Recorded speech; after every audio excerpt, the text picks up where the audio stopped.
कामाख्या इकलौता ऐसा शक्तिपीठ है जहाँ पर 10 महाविद्याएं हैं। 10 महाविद्याओं के मंदिर है वहीं पर। जैसे हम लोगों के पीरियड्स आते हैं एवरी मंथ, माँ साल में एक बार रजस्वला होती है, तो वो 3 दिन का ये पर्व होता है। 3 दिन माँ के गर्भगृह के पट भी बंद रहते हैं। जिस दिन बंद करते हैं एक सफेद कपड़ा डाल दिया जाता है, वो पूरा लाल हो जाता है। भारत में ना कई गढ़ हैं, वो सबसे बड़ा गढ़ जो है तंत्र का वो कामाख्या ही है। शराब भी पी जाती है, मलमूत्र भी शरीर पर लगाया जाता है, सेक्स भी किया जाता है और मरी हुई स्त्रियों के साथ भी सेक्स किया जाता है। वहाँ पे एक मयंग गांव है, तो उस गांव में ज्यादातर तामसिक साधक रहते हैं। उल्लू की बलि भी दी जाती है, मुर्गे की बलि भी दी जाती है, भैंसे की बलि भी दी जाती है और नर बलियां भी दी जाती हैं। वहाँ पर बच्चों की बलियां भी दी जाती हैं। वहाँ तो ना पेड़ों में उन्होंने आत्माओं को कैद कर रखा है। आपको वो बोलेंगे कि चलिए इस पेड़ के पास तक चलिए, यहाँ तक चलिए, वो आपको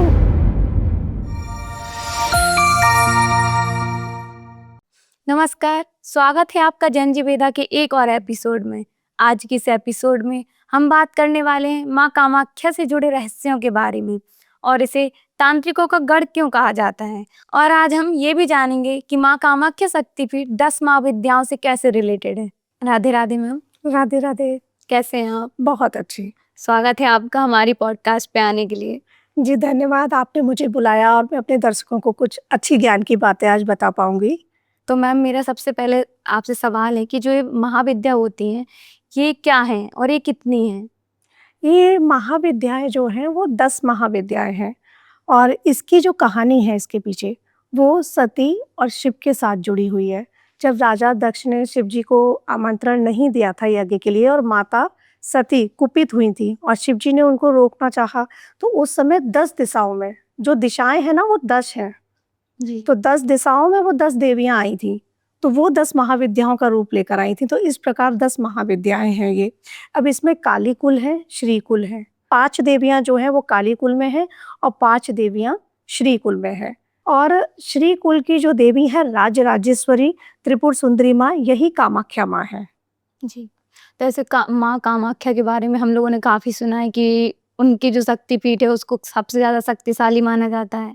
हाँ जी, क्योंकि ब्रह्मांड की जो ऊर्जा है ना वो वहाँ पर योनि रूप में वहाँ पर देवी स्थापित हैं। जो देवी की योनि, जैसे 51 शक्तिपीठ हुए थे, देवी के 51 अंग गिरे थे माता सती के, तो वहाँ पर योनि गिरी थी नीलांचल पर्वत पर। तो वहाँ मंदिर में जो गर्भगृह है वहाँ पर कोई मूर्ति नहीं है, माँ की योनि विराजमान है और वो ब्रह्मांडीय ऊर्जा है। जो सृष्टि है हमारी, उसका सृजन कहाँ से है, वहीं से है, तो वो सृजन की देवी है। राजराजेश्वरी है माँ त्रिपुर सुंदरी कामाख्या। और वहाँ का जो ऑरा है, वहाँ की जो एनर्जी है बहुत हाई है, कॉस्मिक एनर्जी वहाँ की बहुत हाई है उस मंदिर की। अब जैसे कामाख्या माँ के बारे में मैंने बताया, तो कामाख्या माँ एक इकलौता ऐसा शक्तिपीठ है, जैसे तारापीठ है, तारा माँ वहाँ स्थापित है, बगलामुखी माँ है जहाँ पर, तो वहाँ पर सिर्फ बगलामुखी माँ ही है। कामाख्या इकलौता ऐसा शक्तिपीठ है जहाँ पर 10 महाविद्याएं हैं। 10 महाविद्याओं के मंदिर है वहीं पर कामाख्या मंदिर में ही। और कामाख्या मंदिर से ही थोड़ा आगे जाकर ब्रह्मपुत्र नदी पर उमानंद भैरव का मंदिर स्थापित है। तो जो माँ है, जब भी किसी भी शक्तिपीठ पर आप जाइएगा भैरव जरूर होते हैं और भैरव की पूजा भी जरूर करनी चाहिए, क्योंकि जहाँ भैरव है वहाँ भैरवी है, माता ही भैरवी है और शिव ही भैरव है, तो हर जगह होते हैं। तो जब भी कोई कामाख्या जाए तो उमानंद भैरव के भी दर्शन अवश्य करे, वरना उसकी यात्रा असफल मानी जाएगी। साधना में भी जो लोग हैं वो भी उमानंद पर जाकर अपनी साधना कर सकते हैं। ये ब्रह्मपुत्र नदी पर स्थित है। अब वहाँ जैसे साधना जो की जाती हैं, ऐसे तो पूरी साल ही साधना की जाती हैं, लेकिन गुप्त नवरात्रि 4 नवरात्रियां आती हैं ना, तो 2 जो मेन नवरात्रि हैं और 2 गुप्त नवरात्रि हैं, इनमें वहाँ साधनाएं होती हैं। और सबसे ज्यादा साधना का प्रभावी समय होता है अम्बुबाची पर्व, जो कि अभी 21 जून से 24 जून तक वहाँ हर साल मनाया जाता है।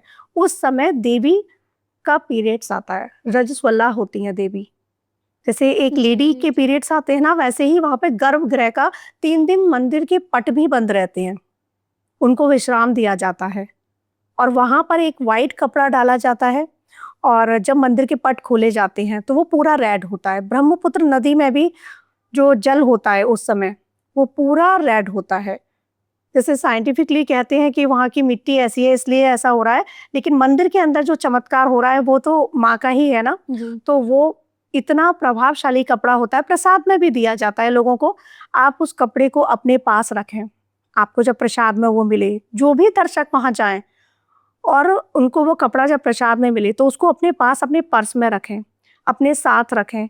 जो भी काम नहीं बन रहा है, काम बनते हैं, उन पर माँ की साक्षात कृपा होती है, माँ की एनर्जी आ रही है ना उसमें साथ जी, में, जी, तो माँ साक्षात रूप से आपके साथ साथ होती हैं। जी। तो मैम जैसे अभी आपने बताया कि माँ कामाख्या में सारी महाविद्याएँ इसलिए वो सबसे ज़्यादा पावरफुल हैं। तो जैसे आपने बताया हर महाविद्या का एक भैरव होता है, हुँ। तो ये क्यों हर जगह होते हैं? हाँ जी, हर जगह आप किसी भी शक्तिपीठ पर चले जाओ, माँ के साथ भैरव मिलेंगे, क्योंकि शिव और शक्ति उन्हीं के ही ये रूप है ना। माँ के जो 51 शक्तिपीठ हैं, वो शक्ति के ही रूप हैं और जो शिव है वही भैरव है। जी। तो भैरव के साथ भैरवी है और भैरवी माता पार्वती है। ये रूप अलग-अलग बनाए हैं ना, तो माँ के साथ भैरव हर जगह है। अब माँ के आगे जो होता है, भैरव होते हैं, 64 योगिनियाँ होती हैं। जब हम किसी साधना में जब जाते हैं ना, तो भैरव का भी हमको साक्षात्कार होता है, 64 योगिनियों का भी होता है, क्यों 8 मातृकाएँ हैं। जब महिषासुर मर्दिनी जब बनी थी चंडिका, तो उनके साथ ना हर किसी ने अपनी-अपनी शक्ति भेजी। जैसे ब्रह्मा जी ने ब्रह्माणी को भेजा, इंद्रदेव ने इंद्राणी को भेजा, जो कार्तिकेय जी हैं उन्होंने अपनी कौमारी शक्ति को भेजा, ऐसे 8 शक्तियाँ भेजी। जो महेश हैं शिव जी, उन्होंने माहेश्वरी को भेजा, तो सभी ने अपनी-अपनी शक्तियाँ भेजी, 8 7 शक्तियाँ। 8वीं कौन थी? चंडिका। ऐसे 8 मातृकाएँ हुईं और इन्हीं 8 मातृकाओं से 64 योगिनियाँ हुईं। 64 योगिनियाँ हैं। अब जैसे 64 योगिनियाँ हैं ना, 64 ही भैरव हैं। जैसे आपने कहा ना 51 शक्तिपीठ, तो हर किसी के साथ योगिनियों के साथ भी 64 भैरव हैं। तो माँ के साथ भैरव की पूजा अवश्य करनी चाहिए। जब आप साधना में हो, जो भी लोग माँ की साधना में है या फिर नॉर्मल हम लोग पूजा कर रहे हैं, तब भी भैरव की पूजा अवश्य करो। नवरात्रि में 1 दीपक भैरव के लिए भी सरसों के तेल का लगाओ और भैरव की पूजा करो, फिर माँ की पूजा करो। 64 योगिनियाँ जो हैं, वो आपकी रक्षा करने भी आती हैं और आपके जैसे कहते हैं ना कि आप किसी साधना में हैं, तो वो देखेंगी आके कि आप उसके पात्र हो या नहीं। इसीलिए कभी-कभी अनुभव होते हैं अलग-अलग। तो वो इसीलिए होते हैं कि पहले योगिनियाँ आती हैं कि ये माँ तक जा रहा है, क्या ये व्यक्ति इसके पात्र है? तो इस तरह के बहुत सारे तथ्य हैं जो तंत्र से जुड़े हुए हैं। तो मैम ये शक्तिपीठ और महाविद्या में क्या अंतर होता है? जो शक्तिपीठ है वो देवी के सारे अंग गिरे हैं वहाँ पर। कहीं जैसे नैना देवी हैं तो उनकी आँखें गिरी हैं, कामाख्या में योनि गिरी है, ज्वाला जी में उनकी ये टंग गिरी हुई है जैसे। तो हर जगह उनकी जो-जो जगह उनके अंग गिरे हैं 51, वो शक्तिपीठ हो गईं। और जो महाविद्याएँ हैं जैसे मैंने बताया वो प्रकट हुई थी, तो वो प्रकट हुई थी सती सती से ही है, सती के ही 51 अंग हैं और सती से ही 10 महाविद्याएँ हैं। तो ये महाविद्याएँ अब जैसे तारा देवी हैं, उन्होंने शिव की पत्नी है, शिव से ही 10 महाविद्याएँ सती से निकली हैं। लेकिन तारा देवी की एक कथा ऐसी भी सुनने को मिलती है कि जब समुद्र मंथन हुआ था और शिव जी का विष पीने के कारण यहाँ पर बहुत गर्मी हो रही थी, वो विष नीचे ना ले जाए, तो महादेवी ने हाथ लगा दिया था कि विष नीचे ना जाए। तो तारा देवी ने माँ बनकर शिव जी को दूध भी पिलाया। तारा देवी जो हैं, अब तारा देवी की जो साधना में होते हैं उनको कभी भय नहीं लगता, वो निर्भय हो जाते हैं। माँ बगलामुखी के जो साधना करते हैं, उनको कभी शत्रुओं का भय नहीं होता। कितने भी कोर्ट कचहरी के मामले हों, शत्रुओं के मामले हों, माँ बगलामुखी जो हैं, सबको काट कर देती हैं। तो इसी तरह से ये अलग-अलग प्रोसेस है, अलग-अलग मनोकामना की पूर्ति के लिए अलग-अलग 10 महाविद्याओं की पूजा या साधना की जाती है। वैसे 10 महाविद्याओं की साधना में बिना गुरु के नहीं जाना चाहिए। गुरु की आज्ञा से, गुरु की अनुमति से ही जाना चाहिए, क्योंकि अनुभव बहुत अलग होते हैं। तो मैम जैसे 10 महाविद्याएँ हैं, तो इनकी 10 अलग-अलग मंदिर हैं और जैसे जो शक्तिपीठ है 51 हमारे, तो उनके भी 51 अलग-अलग मंदिर हैं? हाँ जी, 51 शक्तिपीठ अलग-अलग हैं, 10 महाविद्याओं के मंदिर अलग-अलग हैं। जैसे राजराजेश्वरी है, तो इनका प्रयागराज में एक मंदिर है और जो तमिलनाडु में मीनाक्षी मंदिर है, तो वहाँ जो देवी हैं, वो भी राजराजेश्वरी हैं 10 महाविद्याओं में। ऐसे ही बगलामुखी की भी 3 हैं, दतिया में भी हैं, नलखेड़ा में भी हैं, है ना? तो ये अलग-अलग जगह 10 महाविद्याएँ विद्यमान हैं, लेकिन जो शक्तिपीठ हैं, जहाँ पर अंग गिरे हैं वो सब अलग अलग हैं, लेकिन जो कामाख्या शक्तिपीठ है वहां पर 10 महाविद्याएं एक जगह हैं। जैसे अलग अलग मंदिर बता रही हूँ ना, वो 10 एक ही जगह हैं। कामाख्या शक्तिपीठ भी है जहाँ योनि माँ की गिरी है, और वहीं पर 10 महाविद्याएं हैं, तो इसलिए वो जागृत शक्तिपीठ है। तो मैम जैसे माँ कामाख्या के बारे में बताया आपने कि वो शक्तिपीठ है और वहाँ पे 10 महाविद्याएं भी हैं, तो इसलिए वो इतनी ज़्यादा पावरफुल है। तो माँ कामाख्या के बारे में वहाँ पे बहुत ज़्यादा तांत्रिक क्रियाएं भी होती हैं, ऐसा सुना है, तो उसके बारे में थोड़ा बताइए। हाँ, माँ कामाख्या जो है वो तंत्र का गढ़ कहा जाता है, और उसके पीछे बहुत सारी कहानियां भी हैं। अब जैसे माँ कामाख्या से पहले बताना चाहूंगी, वहाँ पे एक मयंग गांव है, तो उस गांव में ज्यादातर तामसिक साधक रहते हैं। उल्लू की बलि भी दी जाती है, मुर्गे की बलि भी दी जाती है, और भैंसे की बलि भी दी जाती है, और नर बलियां भी दी जाती हैं। वहां पर अब जैसे कोई कामाख्या जाए और जागरूकतावश या उत्सुकतावश क्या होता है कि हमें मयांग गांव जाना है, लेकिन वहां गांव में नहीं जाना चाहिए, वहां से दूर ही रहना चाहिए। वहां पर बच्चों की बलियां भी दी जाती हैं, क्योंकि वो तामसिक तरीके से प्रक्रियाएं कर रहे हैं सारी। अब कामाख्या मंदिर में जो तामसिक साधक होते हैं, तो मंदिर के ही थोड़ी दूरी पर एक जगह है जहां पर वो लोगों की बलियां देने के बाद उनकी हड्डियां तक जलाते हैं। हड्डियां जलाने के बाद वो धुआं इतना ज्यादा होता है कि नॉर्मल इंसान वहां जाएगा तो उस धुएं को वो बर्दाश्त नहीं कर पाएगा। तो इस तरीके से तामसिक चीजों से दूर रहना चाहिए, वहां तामसिक गण जाता है ना। तामसिक प्रक्रियाएं इस तरीके की होती हैं कि शमशान में, जैसे आपने सुना होगा अघोरी तंत्र जो होते हैं, तो वो अघोरी तंत्र भी वहां सबसे ज्यादा होते हैं। वहां इस तरह की जो प्रक्रियाएं की जाती हैं, पंचमकार में, वामाचार में बताया गया है 5 तरीके से तंत्र में, तो वहाँ वही सब कुछ होता है। शराब भी पी जाती है, मलमूत्र भी शरीर पर लगाया जाता है, सेक्स भी किया जाता है, और मरी हुई स्त्रियों के साथ भी सेक्स किया जाता है। वो उनकी एक प्रक्रिया होती है तंत्र की, तो वो ये सारी तामसिक क्रियाएं की जाती हैं। लेकिन अगर जो सात्विक लोग हैं, मेरे जैसे लोग भी सात्विक वहाँ बैठकर अपने मंत्र को, अपने जप को वहाँ जागृत कर सकते हैं। बहुत हाई एनर्जी है, तो ये तो डिपेंड करता है किस तरीके की क्रियाएं की जा रही हैं। अब वहाँ ना नरकासुर की एक कहानी है जो वहाँ बड़ी प्रचलित है, उस मंदिर से जुड़ी हुई। नरकासुर जो था वो भगवान विष्णु के तृतीय अवतार बड़ा भगवान हुए थे। वो पृथ्वी माँ को निकाल के लेके आए थे, फिर सोरो सूकर क्षेत्र एक जगह है, वहाँ पर आकर उन्होंने उसको स्थापित किया पृथ्वी को। तो माँ पृथ्वी जब गर्भवती हुई तो उनके गर्भ से नरकासुर की उत्पत्ति हुई। अब नरकासुर वैसे देवी का बहुत बड़ा भक्त था, देवी की भक्ति करते करते, नरक नाम था पहले उसका, लेकिन उसकी संगति हो गई असुरों के साथ। तो कहते हैं ना, जैसी संगत वैसी रंगत, जी। उस पर पूरा असर आने लगा असुरों का। अब उसने माँ से इच्छा प्रकट की, जहां वो माँ को देवी रूप में पूज रहा था, उसने कहा मुझे आपसे शादी करनी है, विवाह प्रस्ताव रख दिया। माँ उसकी सारी बात को समझ गई। माँ ने कहा कि ठीक है, तुम ये मंदिर की सीढ़ियां एक रात में बना दो और मैं तुमसे विवाह कर लूंगी। वो बनाता जा रहा था, लेकिन माँ ने छल किया। उनको पता था कि ये बना लेगा, लेकिन माँ शादी थोड़ी ना करती उससे।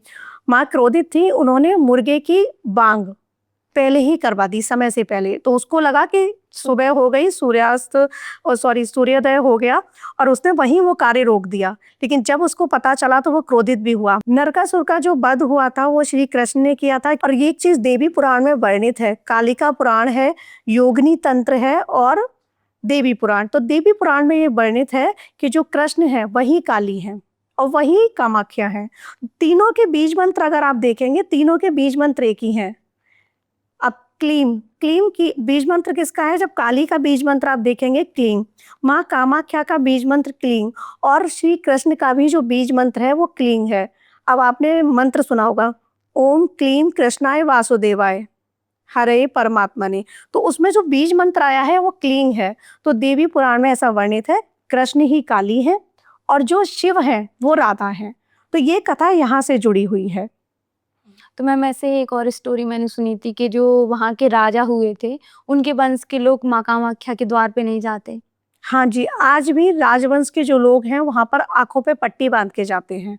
मंदिर में उनका प्रवेश वर्जित है, और अगर अंदर जाएंगे तो वो आंखों पे पट्टी। उसके पीछे कहानी है, मंदिर के जो पुजारी थे माता की अंदर गर्भगृह में अंदर बैठकर वो साधना करते थे, और माँ आकर वहां नृत्य करती थी। तो ये बात जब राजा को पता चली कि होता क्या है, तो राजा ने मंदिर के पुजारी से कहा। उन्होंने पहले मना किया, फिर राजा ने बहुत उनको समझाया, उनसे रिक्वेस्ट करी कि मुझे देखना है। तो उन्होंने कहा मंदिर के अंदर तो मैं आपको आज्ञा नहीं दे सकता, मंदिर के बाहर से आप कहीं से देखें तो देख सकते हैं। तो राजा जो नारायण राजा थे, वो छुपकर देख रहे थे ये सारी चीजें। तो जब उन्होंने ये छुपकर देखा तो माँ को तो पता चल जाएगा, वो त्रिलोक की वासिनी है। उन्होंने तुरंत पहचान लिया कोई मुझे छुपकर देख रहा है। उन्होंने वहीं राजा को अग्नि में तो भस्म किया, और जो साधक थे, मंदिर के पुजारी थे, उनको श्राप दिया और वो पत्थर की मूर्त बन गए, जो उसमें आज भी वहाँ विद्यमान है।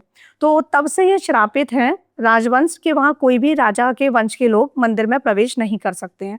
अगर वो लोग जाते भी हैं तो आंखों पर पट्टी होती है उनकी। और जैसे अभी आपने बताया नरकासुर के बारे में कि वो सीढ़ियाँ बना रहा था, बट वो पूरी सीढ़ी नहीं बना पाए, तो आज भी वहाँ पर सीढ़ी है, वो आप जब जाएंगे देखेंगे वो स्थान है कि वो सीढ़ी अधूरी रह गई है, वो जगह भी है। अभी यही मंदिर के आसपास इस तरह की गुफाओं का भी वर्णन है जो बहुत ही रहस्यमयी है। उनका ब्रह्मपुत्र की नदी तक उनका छोर है, और वो गुफाएं ऐसी हैं कि आज भी उनमें कई सारे साधक अपनी साधनाएं करते हैं। वहाँ हर तरह की साधनाएं होती हैं, शव साधनाएं भी होती हैं, अघोरी साधनाएं भी होती हैं, शमशानी साधनाएं भी होती हैं, और वहाँ पर सात्विक साधनाएं जैसे मैं बता रही हूँ वो भी होती हैं। अब पशु बलि का जो है, तो पशु बलि का पहले तंत्र में कहीं भी वर्णित नहीं था। कुलावड़ तंत्र जो है उसमें तो शिव जी ने ये कहा है कि जिसने पशु की हत्या कर दी उसके तो जन्म खराब हो गए, जी। है ना। लेकिन ये क्या हुआ, जैसे जैसे समय बदला, लोगों ने अपने हिसाब से, अपने अनुसार चीजों को बदलना शुरू कर दिया। तो वहां पर भी नर बलि, जैसे नर बलि स्टार्ट हुई, पशुओं की बलि स्टार्ट हुई, भैंसे की बलि, बकरे की बलि, सब बलियां दी जाती हैं जो तामसिक क्रियाएं करते हैं, कि बच्चों को टारगेट बनाया जाता है। अब जिसके बच्चे नहीं हो रहे हैं वो गया किसी साधक के पास कि आप मेरा कुछ ऐसा कीजिएगा कि मेरे बच्चे हो जाएं, तब वो बच्चे की बलि देगा। ये गलत क्रियाओं में जुड़ गए और फिर आपके बच्चे हो जाएंगे। लेकिन गलत प्रोसेस से कोई भी काम नहीं कराना चाहिए। लोग अंधे हो जाते हैं, मोह में अंधे हो जाते हैं और वो गलत प्रोसेस में चले जाते हैं, लेकिन इस तरह की क्रियाएं कभी नहीं करानी चाहिए। तो जैसे अभी भी वहां पर नरबलि दी जाती है? हाँ, नरबलियां दी जाती हैं। जैसे मैं मयांग गांव बार बार बता रही हूँ, वहां तो होते ही सारी इस तरह की चीजें हैं। मुर्गे की बलि, बकरे की बलि, जैसे बार बार मैं आपको बताया, भी सारी बलियां दी जाती है। और वहां तो ना पेड़ों में उन्होंने आत्माओं को कैद कर रखा है। आपको वो बोलेंगे कि चलिए इस पेड़ के पास तक चलिए, यहाँ तक चलिए, वो आपको वशीभूत कर लेते हैं। तभी मैंने कहा ना कि किसी को भी उन गांव में नहीं जाना चाहिए। तो कामाख्या धाम भी नहीं जाना चाहिए? नहीं, कामाख्या धाम जाओ, कामाख्या माँ के मंदिर में जाने के लिए मनाही नहीं है। वहां जाओ, दर्शन करो, हर इंसान को एक बार जरूर जाना चाहिए।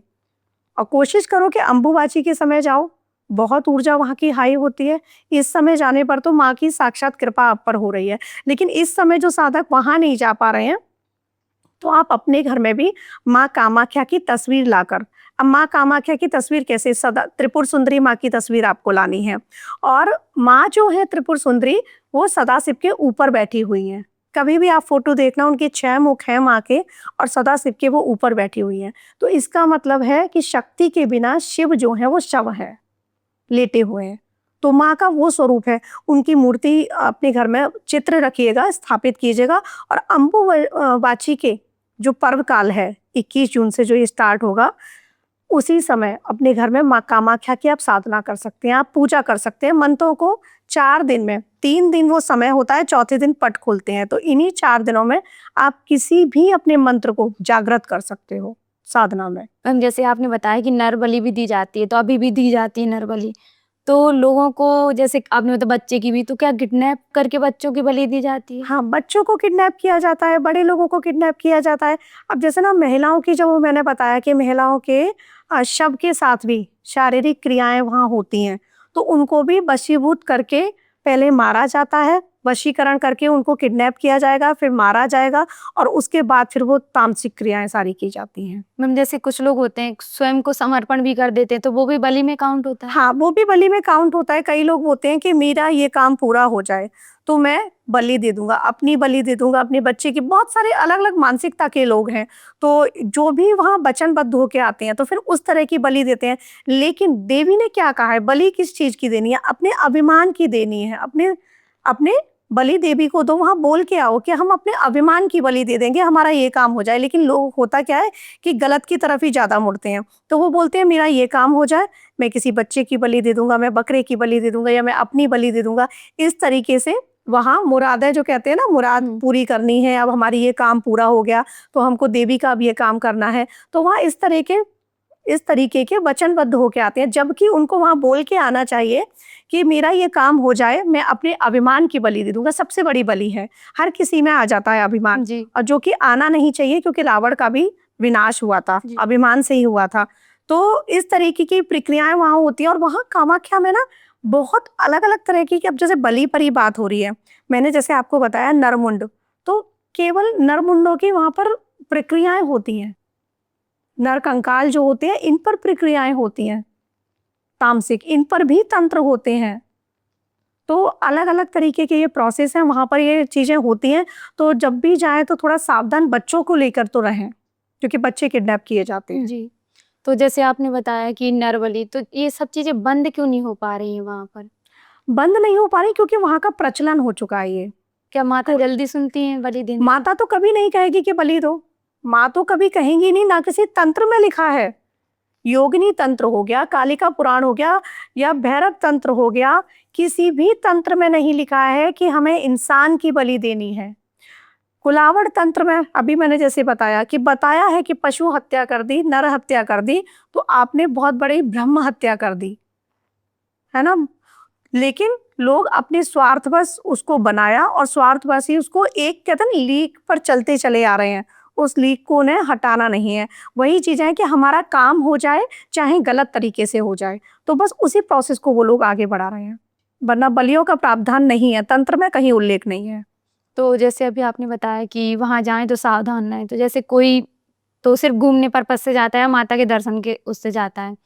तो वहाँ पे तो इतने सारे तांत्रिक होंगे, तो जैसे हम जा रहे हैं घूमने, तो क्या पता वो हमारे ऊपर ही तंत्र क्रिया कर दें? नहीं, ऐसे नहीं होता है कि हर तांत्रिक आपके ऊपर तंत्र कर दे।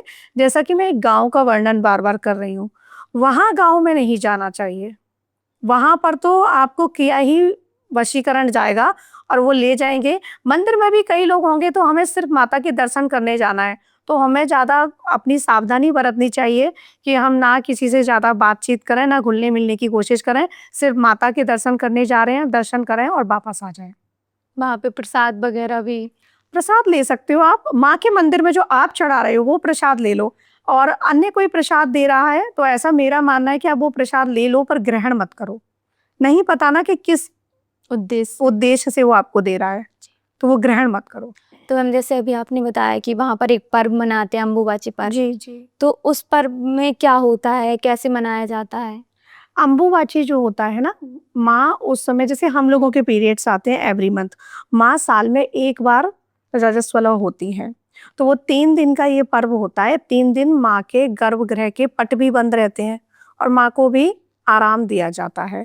चौथे दिन वो खुलेंगे, फिर उसका पर्व मनाया जाएगा, पूजा होगी, और वहाँ बंद कपाट के अंदर जिस दिन बंद करते हैं, एक सफ़ेद कपड़ा डाल दिया जाता है, वो पूरा लाल हो जाता है माँ के रक्त से। फिर उसी को प्रसाद रूप में वितरण किया जाता है। तो वो जो 3 दिन है, और चौथा दिन जिस दिन पट खुल रहे हैं, वो 4 दिन तक वहाँ मंदिर के आस-पास आप बैठकर अपनी कोई भी शक्ति को जागृत कर सकते हैं।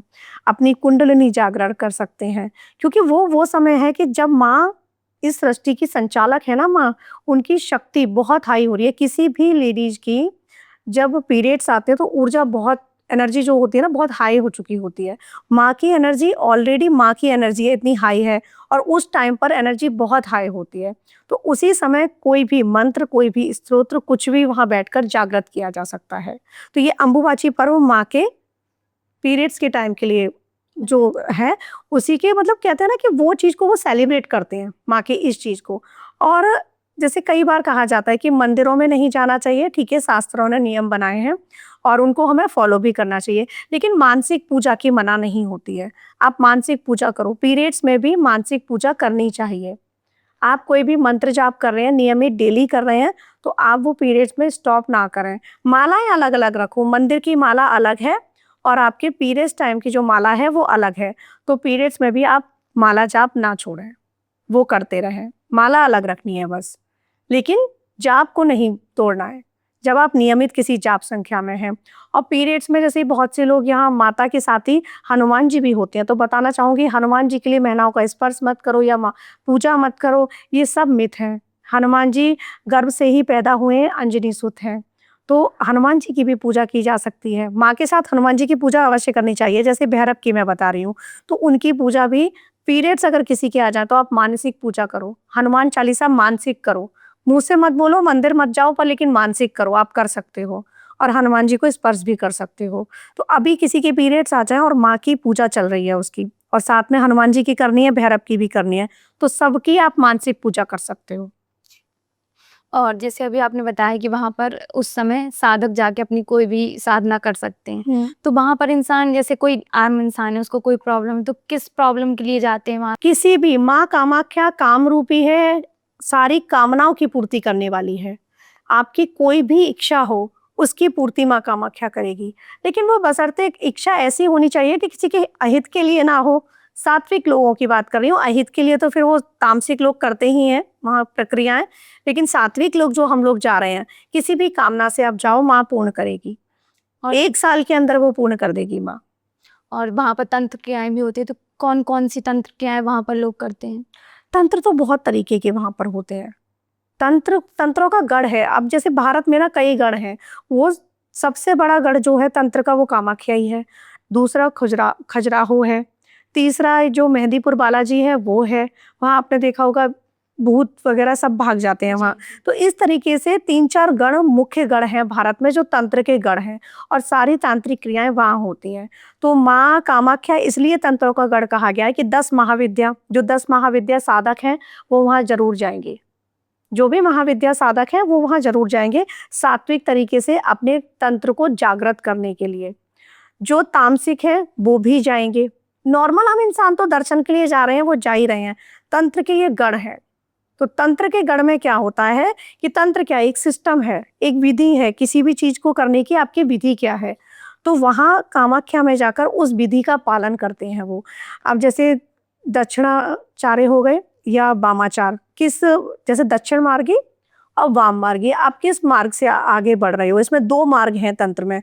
तो जो वाम मार्गी होते हैं, अब पंचमकार हो गया, उसमें जैसे मैं बता रही थी मैथुन भी आता है, उसमें मत्स्य मतलब मछली का सेवन भी करना है, मांस का भी, मदिरा का भी। तो होता है ना, जो मैं तामसिक बता रही थी कि वो पीते भी हैं, खाते भी हैं, मलमूत्र भी लगाते हैं। तो इस तरह की क्रियाएं हो गई। दक्षिण मार्गी जो हो गए वो सात्विक साधक, सीधे हाथ की पूजा, बाएं हाथ की पूजा, इस तरीके से तंत्र में बताई गई है। तो वो दोनों का गढ़ है, दोनों तरह के साधक वहां जाते हैं। अब शिव जी ने तो ये भी नहीं बताया था कि मांस खाना है, मदिरा पीनी है। शिव जी ने तंत्र में कहीं नहीं बताया है। उन्होंने इसकी भी अलग अलग बताई है कि अब जो कुंडलिनी है, मूलाधार से शक्ति गई सहस्त्रार तक, तो वहां मैथुन के लिए क्या बताया। यहाँ लोगों ने क्या करा कि शव के साथ भी क्रियाएं कर रहे हैं वो, जैसे मैंने आपको बताया सेक्सुअल। वहां बताया मूलाधार से शक्ति गई सहस्त्रार और हो गया मिलन, तो उन्होंने मैथुन इसको बताया। तो चीजें शिव जी ने तो अलग बताई, लेकिन हम लोगों ने धीरे धीरे अपने तरीके से उसको अलग कर दिया। मदिरा, काल भैरव मदिरा पीते हैं उज्जैन में, वो एक अलग विषय है, पीते हैं, ठीक है। लेकिन मदिरा कौन चढ़ाए। अब आप भी वहां जा रहे हो तो ये है कि मदिरा का आपको प्रसाद लेना भी है, चढ़ाना भी है। और स्पेशली जो लोग पीते हैं वो क्या कहते हैं, मदिरा चढ़ाएंगे भी, पिएंगे भी, प्रसाद है। लेकिन वो मदिरा नहीं बताई है, आसव बताए हैं, जो फलों के रस से बनते हैं, गुड़ से बनते हैं, अजवाइन से बनते हैं। तो वो आसव बताए गए हैं कि वो आसव चढ़ाओ, सात्विक लोग। लेकिन हुआ क्या, जो तामसिक लोग कर रहे हैं वही हम सात्विक लोग करते आ रहे हैं। तो इसी तरीके से बताई गई चीजें तो बहुत अलग है। शिव जी ने जो तंत्र का रूप बताया है बहुत सुंदर बताया है। माता पार्वती को तंत्र कहाँ से आया, शिव जी से आया। शिव जी ने माता पार्वती को इसका ज्ञान दिया।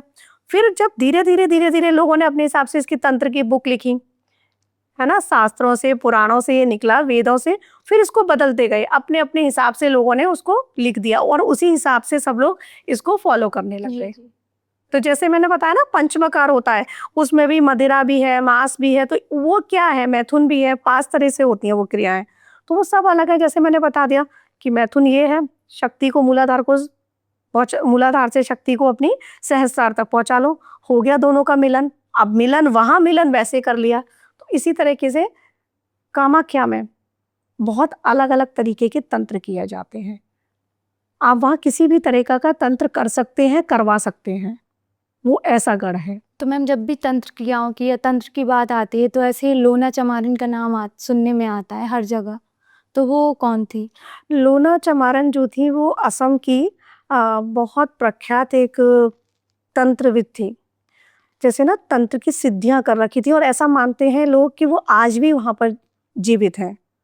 और उन्होंने शावर मंत्रों की सिद्धि करी थी। शावर मंत्र सबसे जल्दी काम करते हैं।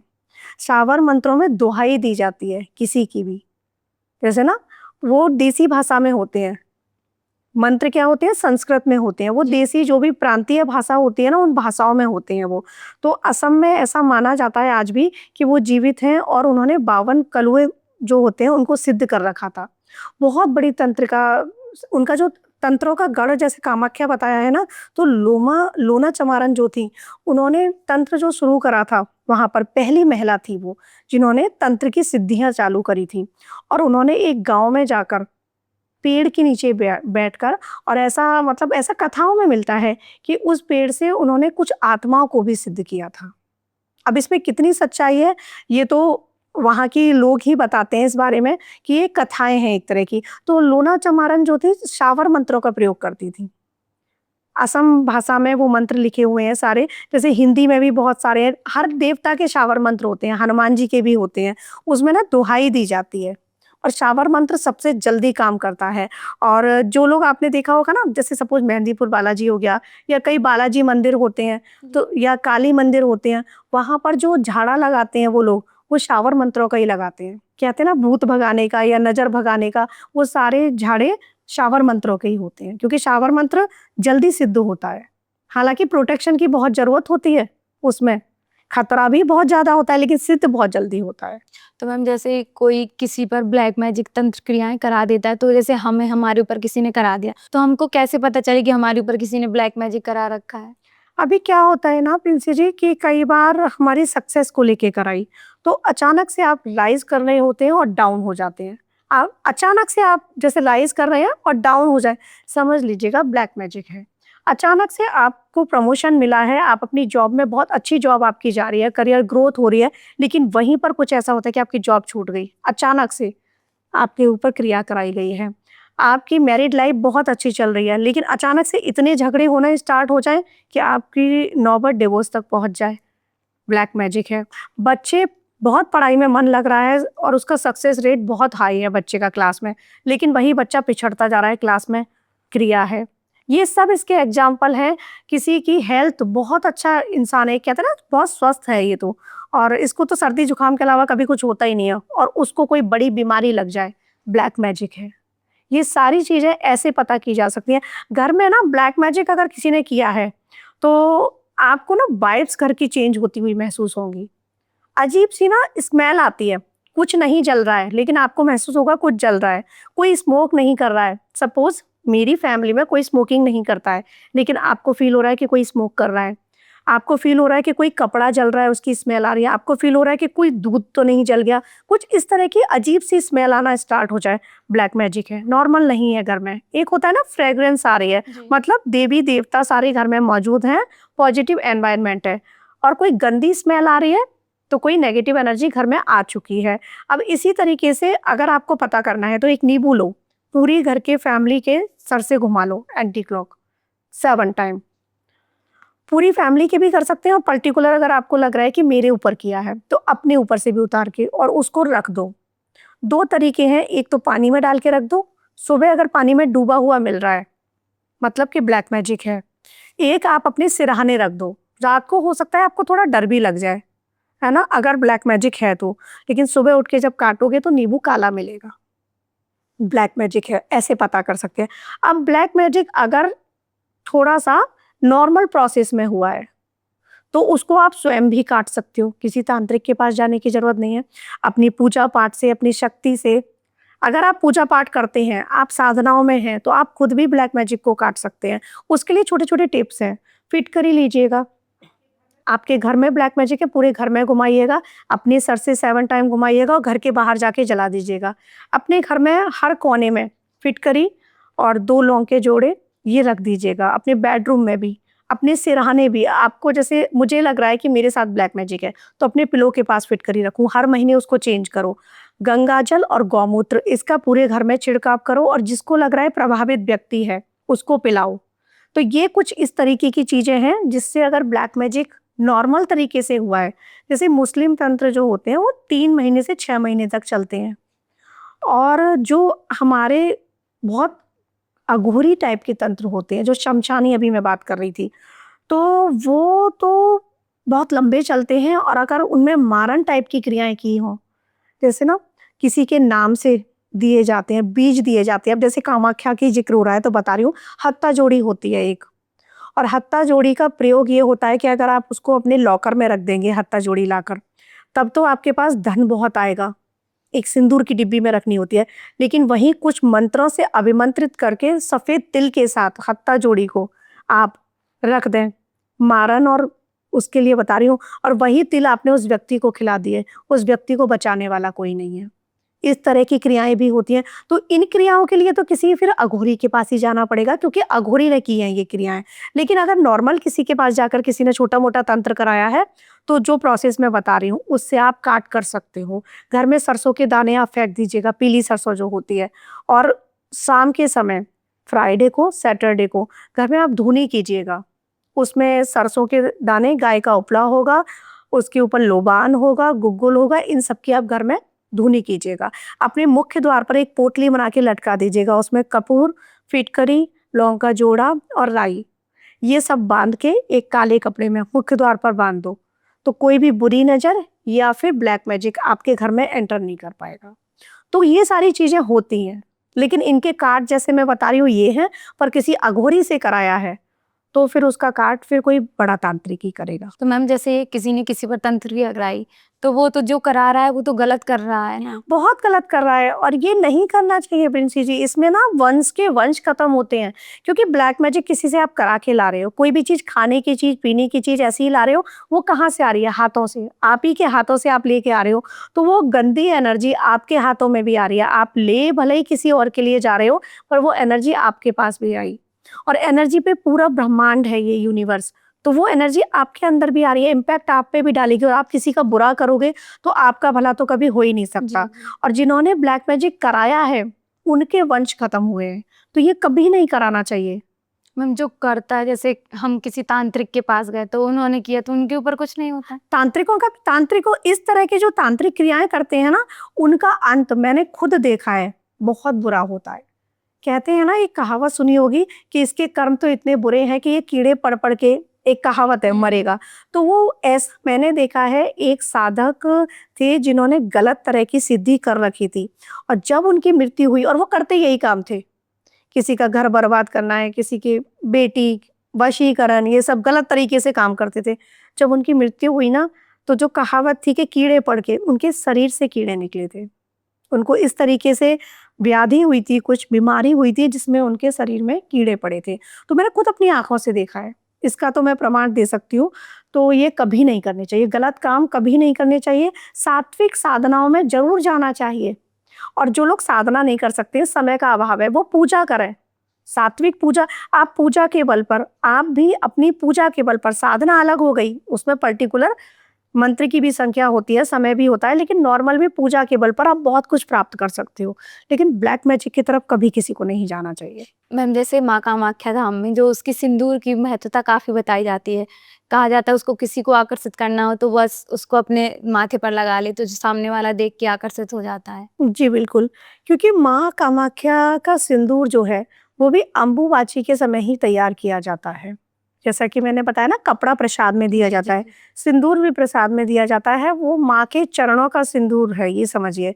तो जब वो सिंदूर आप लगाएँगे, सामने वाला व्यक्ति आपसे आकर्षित हो जाएगा, और सामने वाले व्यक्ति को आकर्षित करने के लिए आप अष्टगंध, साथ में लाल चंदन, गुलाब जल और गंगा जल, ये सब मिश्रित करके भी लगा सकते हैं, तब भी सामने वाला व्यक्ति आकर्षित होगा। जैसे हम कभी हवन करते हैं ना अपने घर में, तो उस हवन के जो राख होती है, उसको भी आप लगाइएगा, वो भी लोगों को आकर्षित करती है और आपके सारे काम बनाती है। अब जैसे आपने अभी मुझे नोटिस कर रहे हो, मैंने यहाँ थर्ड आई पर एक लगाया हुआ है, एक विशुद्धि पर। तो जब भी कोई पूजा करे, ये 2 जगह टीका जरूर लगाएं। इससे विशुद्धि एक्टिवेट होता है और थर्ड आई एक्टिवेट होती है। तो ये आप लगा सकते हो। माँ कामाख्या का जो सिंदूर है वहां से लाएं, उसको डेली लगाओ आप। और डेली नहीं लगा पा रहे हो तो जब भी किसी विशेष कार्य से जा रहे हो तब जरूर लगाएं उस सिंदूर को। जैसे मैम कुछ लोग होते हैं, जैसे किसी को अट्रैक्ट करना है अपनी तरफ, किसी के प्रति उसको लगाव, बट सामने वाला नहीं दिखाता वो लगाव, तो उसको शादी करनी तो वो बसीकरण करा देता है, तो उसके ऊपर नेगेटिव इफेक्ट नहीं होते? बिल्कुल होते हैं। ब्लैक मैजिक तो कभी नहीं कराना चाहिए, जैसा मैंने अभी भी बताया। ब्लैक मैजिक से आप उसका माइंड अपनी तरफ कर सकते हैं, आप अट्रैक्ट उसको अपनी तरफ कर सकते हैं, लेकिन वो कितने समय तक? एक तो इसमें समय अवधि होती है, दूसरा आपने कर लिया, अब वो आपको लड़का है या लड़की, अगर कोई लड़की किसी लड़के के लिए करा रही है या लड़का लड़की के लिए करा रहा है, ठीक है, अब वो आपने अट्रैक्ट कर लिया, लेकिन शादी के बाद, शादी के लिए ही कर रहे हो कि अट्रैक्ट हो रही है शादी हो जाए, कुछ समय बाद वो शादी भी असफल होगी, जैसे ही उस तंत्र का प्रभाव कम होगा और आपके ऊपर भी पूरा पूरा इम्पैक्ट आएगा। जैसा मैं बता रही हूँ, ब्लैक मैजिक नहीं करनी चाहिए, ये उल्टे भी पड़ते हैं, आपको इसके परिणाम भुगतने पड़ते हैं। अब बहुत सारे लोग, जैसे ये वशीकरण से अलग हटके हो गया लोगों को कि ये खराब हो जाए, ये तबाह हो जाए, इसके परिवार तबाह हो जाए या इसकी नौकरी चली जाए, कितने तरीके के अलग अलग ब्लैक मैजिक करते हैं। तो जो करने वाले हैं ना, उनका विनाश पहले सुनिश्चित है। हो सकता है कि व्यूअर्स कहेंगे कि मेरे साथ तो ब्लैक मैजिक हुआ लेकिन वो बहुत अच्छे से फल फूल रहा है, हो सकता है वो आज फल फूल रहा हो क्योंकि पिछले जन्म के उसके कर्म अच्छे रहे हों, लेकिन जैसे ही वो, क्योंकि सबसे बड़ा रोल जो है वो कर्मा का होता है, जैसे ही उसके कर्म, अच्छे कर्म का अकाउंट क्लोज होगा, वैसे ही जो उसने ब्लैक मैजिक आपके ऊपर किया है उसका इतना गंदा इम्पैक्ट आएगा, वो बर्बाद होना स्टार्ट हो जाएगा। तो ब्लैक मैजिक नहीं करना चाहिए। और दूसरा कि अगर आप जैसे सात्विक होकर साधना कर रहे हैं, पूजा कर रहे हैं, तब आप पर कोई ब्लैक मैजिक काम भी नहीं करेगा। तो अपने ऑरा को इतना प्रोटेक्ट कर लो कि कोई ब्लैक मैजिक करना भी चाहे तो वो आप पर ब्लैक मैजिक ना कर पाए। और ब्लैक मैजिक कभी नहीं करना चाहिए। व्हाइट मैजिक करो ना, लोगों की हेल्प करो। और अगर आपसे कोई प्यार करता है तो उसको अपने गुणों से वैसे आकर्षित करो, अपनी बात सामने रखो। और जबरदस्ती हासिल किया गया प्यार तो प्यार होता भी नहीं है। तो मैम जैसे आजकल लोगों को नज़र भी बहुत ज़्यादा लग जाती है, तो उसके लिए उपाय वगैरह? हाँ, बिल्कुल होते हैं, क्योंकि बुरी नज़र भी होती है। अब कई बार हमारे लोग, अपने ही लोग खुश हो रहे हैं हमें देखकर, वो भी नज़र लग गई, लेकिन ज़्यादातर हमारी सफलता से कोई खुश नहीं होता, तो बुरी नज़र लगती है और उसके प्रभाव में हम डे बाय डे हमारी ग्रोथ डाउन होती चली जाती है। तो जिन लोगों को भी लग रहा है कि वो नज़र दोष के प्रभाव में है, ये उपाय हर कोई, हर किसी के ऊपर कर सकता है। किसी बच्चे को नज़र लगी है तब भी कर सकते हैं, किसी महिला को लगी है, किसी पुरुष को लगी है, किसी भी पर्पज से किया जा सकता है। आपको 7 रक्त गुंजा लेनी है, मार्केट में आती हैं रक्त गुंजा, वो लेकर आनी है 7। और आपको 7 शनिवार, 7 सैटरडे लगातार उनसे अपनी नज़र उतरवानी है और घर के बाहर वो रक्त गुंजा फेंक दें। इस तरीके से फेंकें कि वो किसी के या तो घर में ना जाए, क्योंकि वो नज़र का प्रभाव दूसरे पर भी जा सकता है। तो इस तरीके से एक निर्जन स्थान पर फेंक दें, रोड साइड जाके जहाँ खाली जगह हो वहां पर फेंकें, ऐसे ही घर के बाहर ना फेंक दें तो किसी और पे वो असर ना हो जाए। तो आप 7 शनिवार लगातार ये कीजिएगा, आपकी कितनी भी बुरी से बुरी नज़र लगी हो वो उतर जाएगी। तो मैम जैसे कामाख्या में लोग जाते हैं, तो क्या कामाख्या में धन प्राप्ति की इच्छा भी पूरी होती है? हाँ, बिल्कुल पूरी होती है। जैसे मैंने अभी थोड़ी देर पहले बताया ना, हत्ता जोड़ी, हत्ता जोड़ी होती है, नाग केसर होता है, ये जड़ियाँ हैं, मतलब जो पौधे होते हैं वनस्पतिक, उनकी ये जड़ होती हैं। तो एक लकड़ी के आकार में होती है, लकड़ी जो होती है उसी के आकार में होगी और उसके 2 मुंह बने होंगे, हत्ता जोड़ी। ऐसे ये आपको सपेरों से भी मिल सकती है, जो नाग लेकर घूमते हैं ना, जी। उनसे, सपेरों से भी आपको मिल सकती है, क्योंकि जंगल में मिलती है ये। अब मार्केट में ऑनलाइन ना लें, क्योंकि वो सब कुछ मशीन से बन के आ रही हैं, वो ओरिजिनल नहीं होंगी। तो ओरिजिनल आप हत्ता जोड़ी लीजिएगा, हत्ता जोड़ी लेकर उसको अभिमंत्रित कीजिएगा माँ कामाख्या के मंदिर में। लेकिन जो लोग कामाख्या नहीं जा पा रहे हैं, वो इसी गुप्त नवरात्रि में अम्बुबाची पर्व के समय अपने मंदिर में उसको पूजा करें। शाम के समय श्रीम मंत्र का जाप करते हुए उसको अभिमंत्रित करें, 108 एक माला, और उसके बाद उसे लाल कपड़े में बांध दें या फिर एक डिब्बी लें, चांदी की डिब्बी या नॉर्मल डिब्बी, और सिंदूर रख दें। सिंदूर के ऊपर हत्ता जोड़ी को रखें। अगर कपड़े में बांध रहे हैं तब भी सिंदूर रखना है। सिंदूर के ऊपर हत्ता जोड़ी रखें और अपने लॉकर में रख दें। लॉकर ना हो तो जहाँ भी अलमीरा में पैसे रख रहे हैं वहाँ रख दें और डेली धूप दीप दिखाएं। उनके पास अपार लक्ष्मी आती है। इसी तरह से काली हल्दी आती है, काली हल्दी को लेकर आए। पीली हल्दी सुनी होगी आपने, इसी तरह से तंत्र में काली हल्दी का भी जिक्र है। काली हल्दी लाओ, उसको इसी समय गुप्त नवरात्रि में या अम्बुबाची के समय घर में अभिमंत्रित करो श्री मंत्र के साथ। उस पर रोली का टीका लगाओ, उसको भी कपड़े में बांध कर अपनी तिजोरी में रख दो। आपके पास अचानक से धन के योग बनना स्टार्ट हो जाएंगे। तो मैम जैसे अभी आप बता रहे थे कि गुप्त नवरात्रे आ रहे हैं, तो इनमें लोग कहते हैं कि तांत्रिक लोगों के लिए नवरात्रे होते हैं। जी, तो इसमें जो आम लोग हैं वो कैसे पूजा करें? आम लोग भी पूजा कर सकते हैं। तांत्रिक लोगों के लिए इसलिए बताई गई थी ये, क्योंकि तंत्र की एक सिद्धि होती है और ये समय कॉस्मिक एनर्जी जो होती है बहुत हाई होती है, तो इसलिए इनको गुप्त कर दिया गया था। लेकिन हम जो नॉर्मल इंसान हैं वो भी, जैसे हम नॉर्मल नवरात्रे करते हैं ना, चैत्र वाले या आश्विन वाले, उसी प्रोसेस में हम इनमें पूजा कर सकते हैं। अब इनमें 9 दिनों तक 9 देवियों की पूजा कर सकते हैं, जैसे प्रथम शैलपुत्री, द्वितीय ब्रह्मचारिणी, तृतीय चंद्रघंटा, उस प्रोसेस में भी कर सकते हैं और इनको 10 महाविद्याओं रूप में भी कर सकते हैं। लेकिन जो भी 9 दिन तक जैसे पूजा करते हैं, आमतौर पर क्या होता है, किसी के घर अष्टमी पूजन हो गया, उसने खाना खा लिया, पूजा वहीं उसकी खत्म, 9 दिन पूरे नहीं हुए। 9 दिन जिसकी नौमी पूज गई उसने भी खाना खा लिया, दशांश होता है हर पूजा का। आपको 9 दिनों तक अगर आप पूजा कर रहे हो, साधना की बात नहीं कर रही, हम गृहस्थ लोगों की पूजा की बात कर रही हूँ, तो आपको 9 दिन पूजा करनी है। 9 देवियों की पूरी पूजा प्रोसेस में जाके करनी है। उसके बाद दशांश करना है जो 10वें दिन होता है। 10 महाविद्याओं का भी इसी तरीके से होता है। तो सबसे पहले आप चौकी लगाकर भी कर सकते हैं, जैसे हम उन नवरात्रों में करते हैं। और आप नॉर्मल अपने मंदिर में जैसे भी माँ की मूर्ति स्थापित है उनकी पूजा करें, आसन बिछाएं और पाठ स्टार्ट कर सकते हैं। मैम आपका बहुत बहुत धन्यवाद, आपने इतनी सारी चीज़ें बताई और बहुत ही अच्छे से बताई। आपका यहाँ आने के लिए धन्यवाद।